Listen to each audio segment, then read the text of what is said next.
A head coach takes a team from 4 wins to a Super Bowl appearance, wins Coach of the Year, and then everything starts to fall apart. Photos of him holding hands with a married NFL reporter at a luxury resort explode online. And suddenly the locker room is on the brink. Players are reportedly furious, some even threatening to leave if answers don't come fast. The owner tries to shut the story down, but it's already too big. Now, the fallout is spiraling, one career hanging by a thread, while the other seems untouched. So let's break down everything that happened between Mike Vrabel, Deanna Rossini, and the New England Patriots. On April 7, 2026, the New York Post gossip arm, Page 6, published photos of New England Patriots head coach Mike Vrabel and NFL reporter Deanna Rossini at the Ambiente Resort in Sedona, Arizona. The photos showed them holding hands, hugging, and sitting together in a hot tub. They had breakfast together on the patio of the hotel restaurant around 10:30 in the morning. The images showed the pair embracing, holding hands, and standing together on the rooftop of a private bungalow at Ambiente Sedona, an adults-only retreat, known for romantic getaways, honeymoons, and proposals. Vrabel has been married to Jennifer Vrabel since 1999. They met at Ohio State. They have 2 sons, Tyler and Carter. Rossini has been married to Kevin Goldschmidt, a Shake Shack executive, since 2020. Both have children. Both were at this resort. Both were photographed in positions that did not look like a professional meeting. Within hours of the photos dropping, both issued statements. Vrabel told Page 6, "These photos show a completely innocent interaction, and any suggestion otherwise is laughable.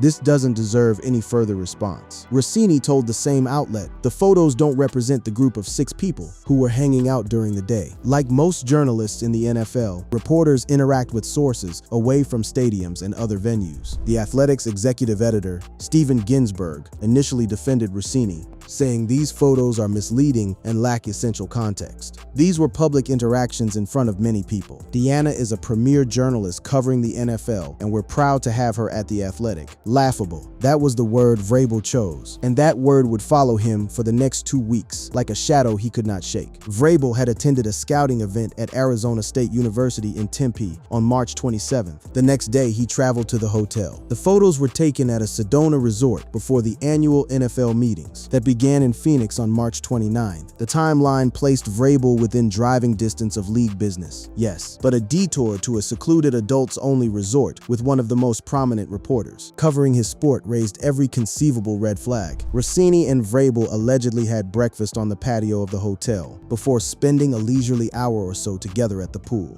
and lounging side by side in a hot tub. A source told Page 6 the two allegedly shared a brief dance together on the rooftop. Now here's where the story gets layered, because this wasn't the first time Deanna Rossini found herself in the middle of a scandal involving a married NFL figure. In the summer of 2015, shortly after Rossini joined ESPN, Jessica McLaughlin, the wife of Washington Redskins general manager Scott McLaughlin, posted a series of tweets accusing Rossini of having an inappropriate relationship with her husband. This was not a faceless, anonymous tip. This was the GM's wife on her personal Twitter account, naming Rossini directly. On her since-deleted Twitter account, McLaughlin asked Rossini a vulgar question about how she obtained her scoops and referred to her husband's new side chick Deanna. The tweets were captured by Black Sports Online before the account was locked. The outburst came after Deanna broke the news that Washington was ready to strip Robert Griffin III of the starting quarterback role. Jessica claimed that information came directly from her husband to Rossini. The Washington organization scrambled. The team's spokesman initially told Black Sports Online that the account was definitely a fake account and they have contacted NFL security to have it shut down. That defense collapsed within hours. Jessica McLaughlin initially denied writing the tweets. She later admitted she did. She also publicly apologized. She stated, "I deeply apologize for the disparaging remarks about an ESPN reporter on my personal Twitter account. The comment was unfounded and inappropriate." ESPN defended Rossini at the time, calling her an excellent reporter who should never have to be subjected to such vulgar comments. No evidence supporting the allegation was ever produced. That incident was closed. The apology was issued. Rossini's career advanced. She covered the NFL at the highest level, first at ESPN, then at The Athletic, where she became their top NFL insider, hosting the Scoop City podcast and breaking stories before the likes of Adam Schefter and Ian Rappaport. But in April 2026, the internet has a long memory. The 2015 allegation, retracted as it was back in the conversation, and it was not the only thing resurfacing. Old clips from podcasts were dug up and shared across social media. In the wake of the report, Rossini's old comment about her husband, Kevin Goldschmidt, resurfaced on social media. "I think we all do weird things when we're in love. We overshare and overpost. I'm married to someone average. I don't post a lot about him. If I was married to someone beautiful, I'd overpost too," she had said. On a February 2026 live taping of the Stugoats and Company podcast, Rossini joked, "You know who lets me know my marriage is falling apart? My mom. This is real." She recalled the moment her mother stopped by the house and remarked about her husband. "He looks good." Rossini responded, "Yeah, he doesn't seem as stressed this year." And her mother said, "You know, I'm starting to think he's got a girlfriend, and you know what? Good for him. He looks good. He's successful.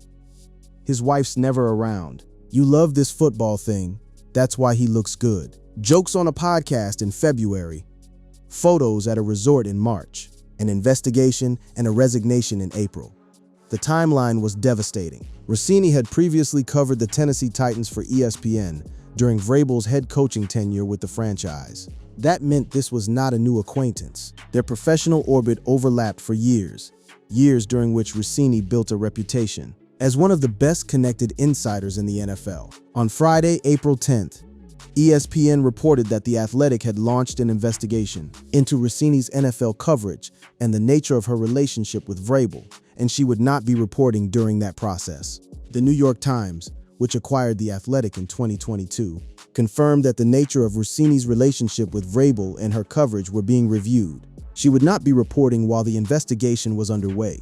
The Athletic's editorial guidelines require that their journalists avoid any activities that pose a conflict of interest or the appearance of a conflict. The internal review was not gentle. Staffers inside both The Athletic and the New York Times later called Ginsburg's initial defense of Rossini unnecessarily messy, reckless, and premature, given that the organization had already quietly begun an internal investigation. The Athletic pulled Rossini from reporting duties and asked her to provide evidence supporting her version of events. Per three sources cited by ESPN's Ben Strauss, she was unable to produce sufficient evidence. They wanted proof, photos, text messages, anything establishing the presence of the other friends she claimed were at the resort. She could not deliver. The post itself was open to changing the story's tone or not running it at all. If Rossini and Vrabel could produce compelling evidence to back up their statements, they could not. On April 14th, 1 week after the photos were published, Rossini resigned from The Athletic, ending her contract early. In a letter to Ginsburg, she wrote, "Rather than allowing this to continue, I have decided to step aside now, before my current contract expires on June 30th. I do so not because I accept the narrative that has been constructed around this episode, but because I refuse to lend it further oxygen or to let it define me or my career." Rossini called the media coverage a sexist attack on a female reporter. She was gone. Her career at the top of NFL media, at least for now, was over. Rossini worked at ESPN for 8 years, from 2015 to 2023. Before joining The Athletic in August 2023, she was the outlet's top NFL insider during her time there, breaking plenty of notable stories. Meanwhile, across the aisle, the man in the other half of those photographs said nothing for 2 weeks. Until his appearance Tuesday, Vrabel hadn't spoken in a news conference setting with reporters. Since the owners' meetings last year before his first season as Patriots coach, he addressed reporters. As part of the lead-up to the NFL draft, he opted not to do that last week, with only Patriots Vice President of Player Personnel, Elliott Wolf, speaking at that news conference on April 13th. When asked about Vrabel's involvement in the draft, Wolf said, "Very involved. Business as usual. I'd say he's been in there with us this round probably a little more than he was in there last year. He's been in there. He's been contributing. He's watched a ton of the players. Business as usual for one side at least." Before the photos even went public, there were efforts behind the scenes to ensure they never would. According to an ESPN report, Rossini, Vrabel, and executives at The Athletic contacted a crisis communications expert in the hours before the story ran. They hoped to provide evidence that would either change the article's tone or prevent it from being published altogether. Those efforts did not succeed. But it was not just the people in the photos trying to contain this. Robert Kraft tried to intervene at the last minute to stop Page 6 from running its explosive report. According to In Touch Weekly, a source revealed, Robert Kraft intervened and had his honchos pressure the Post before they published and tried to kill the story. The Post gave Vrabel a longer time to respond than what is considered industry norms. One source described a crisis management specialist stepping in to do Kraft's bidding in a last-minute attempt to stop the outlet from running the photos. A source told In Touch, a notorious crisis strategist made the call, but was unsuccessful in neutering the story. This is the owner of the New England Patriots, a man who has owned the franchise since 1994, personally applying pressure on one of the largest media outlets in the country to suppress a story about his head coach. Whether his motivation was protecting the franchise, protecting Vrabel, or protecting himself from the chaos of a scandal in the middle of off-season preparations, is a question only Kraft can answer. But the very act of intervening added yet another dimension to a story that was already spiraling.